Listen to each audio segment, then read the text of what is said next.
मैं परमेश्वर का धन्यवाद देता हूँ इस सुबह के समय के लिए। सर्वशक्तिमान परमेश्वर के चरणों में आने का प्रभु ने जो मौका दिया है। आइए आज के वचन मनन के लिए नीति वचन 20वां अध्याय उसका 30वां वचन हम पढ़ें। चोट लगने से जो घाव होते हैं वो बुराई दूर करते हैं और मार खाने से हृदय निर्मल हो जाता है। परमेश्वर का वचन जो हमने आज पढ़ा है ये हमें स्पष्ट तौर से सिखाता है कि कैसे मनुष्य के हृदय के अंदर बुराई छिपी हुई है और केवल मार खाने से या चोट लगने से ही हृदय निर्मल हो जाता है। यानी इसके द्वारा ही पाप के वो दाग हट सकते हैं। हमारा स्वर्गीय पिता जो सारी मानव जाति का सृष्टि करता है चाहता है कि मनुष्य परमेश्वर की तरह पवित्र हो जाए। पवित्रता का मतलब एक बिंदु भी अशुद्धता ना हो।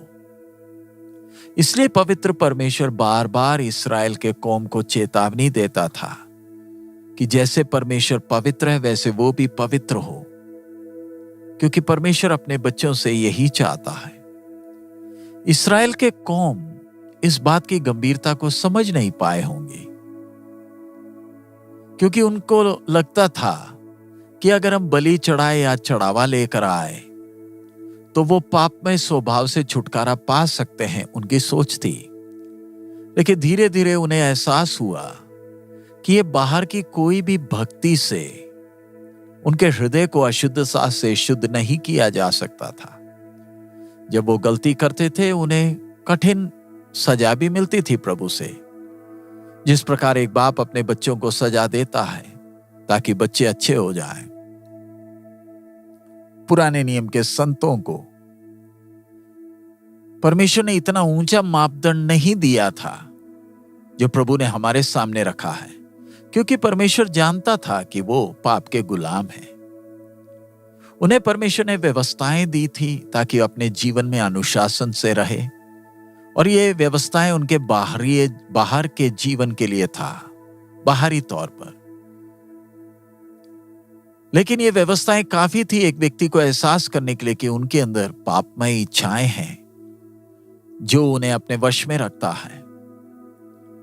व्यवस्था उनसे आज्ञा देती थी कत्ल ना करें, व्यभिचार ना करें, चोरी ना करें, किसी के खिलाफ झूठी गवाही ना दें, अपने कामों के विषय में ध्यान रखें। लेकिन अंत में पवित्र परमेश्वर उन्हें आज्ञा देता है पड़ोसी की बातों का लालच ना करें, उसकी पत्नी का, उसके नौकर का, उसके धन दौलत का या बाकी चीजें जो दूसरों की है उसको हम लालच ना करें। इसका मतलब पुराना नियम का जो आज्ञाएं थी उनका अंत एक गंभीर चेतावनी के साथ था कि हमें अपने हृदय के अंदर के विचारों को भी ध्यान देना है। और जब वो जानबूझकर इस्राएली गलती करते थे उन्हें सजा भी मिलती थी, और जो गलतियां उनसे अनजाने में हुए वे माफी मांग सकते थे। और उसके लिए परमेश्वर ने अलग अलग बलियों के बारे में उन्हें आज्ञा दे रखी थी। परमेश्वर ने यह सब इसलिए किया ताकि चुना हुआ कौम पवित्र परमेश्वर के स्वभाव को अन्य जातियों के सामने प्रकट कर सके, ताकि आसपास के अन्य जाति देश वो समझ सके कि परमेश्वर कितना पवित्र है। और परमेश्वर चाहता है कि हर कोई अपने जीवन में पवित्रताई में जीवन बिताए। अगर पवित्र परमेश्वर इस्राएल के कौम के साथ इतना शक्त था तो जरा सोचें हम लोगों के साथ, जिन्हें परमेश्वर ने उनसे भी ऊंचे बुलाहट से बुलाया, कितना और शक्त होगा। हमें पाप की गुलामी से परमेश्वर ने छुड़ाया, उसके लिए स्वर्ग को एक भारी कीमत देनी पड़ी, और हम प्रभु यीशु मसीह के उस क्रूस के गवाह हैं। हमें कितना ध्यान देना कि हम पवित्र जीवन बिताएं, ताकि हमारे आसपास जो लोग पाप में जीवन बिताते उन्हें एहसास हो और वो मसीह यीशु के पास पाप से छुटकारा के लिए आ सकें। क्योंकि मसीह यीशु के द्वारा ही एक व्यक्ति पाप की गुलामी से आजाद हो सकता है। अगर एक व्यक्ति पाप से छुटकारा ना पाए वो अनंत काल के आग की झील में उस न्याय के दिन भेजा जाएगा। इसीलिए परमेश्वर हर एक व्यक्ति की चिंता करता है क्योंकि हर कोई परमेश्वर का संतान है।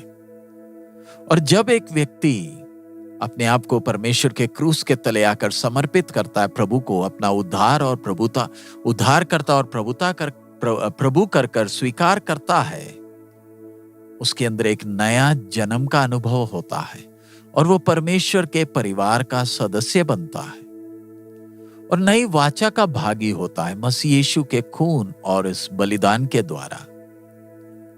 पवित्र परमेश्वर हर एक व्यक्ति पर ध्यान रखता है,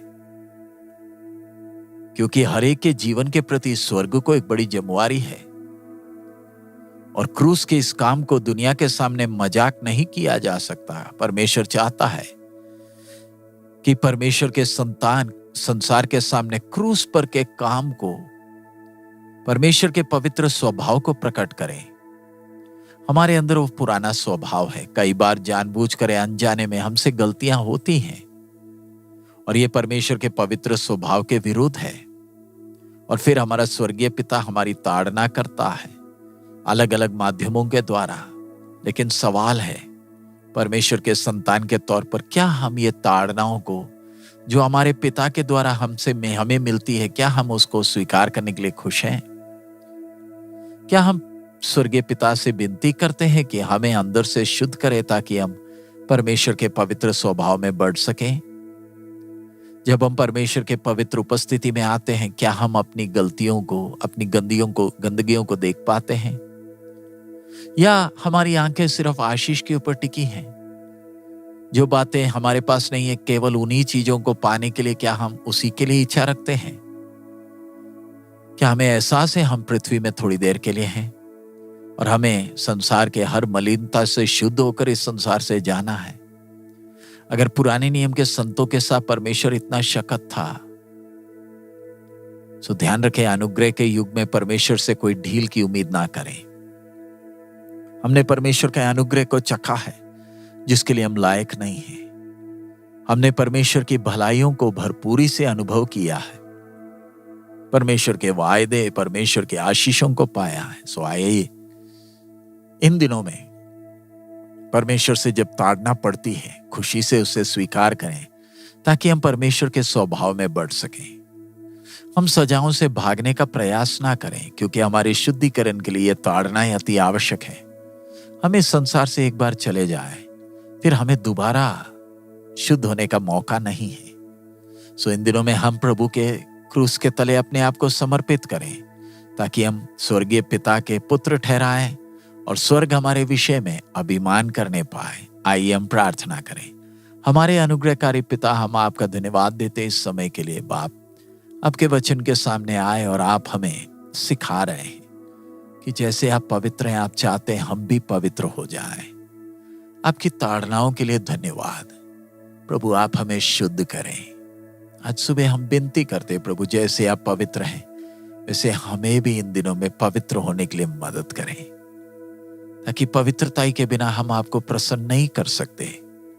हमारा जीवन देकर बाकी लोग भी आपकी ओर आकर्षित हो, क्रूस की ओर आकर्षित होकर वो लोग भी आपको अपना प्रभु और उद्धारकर्ता कर स्वीकार कर सके।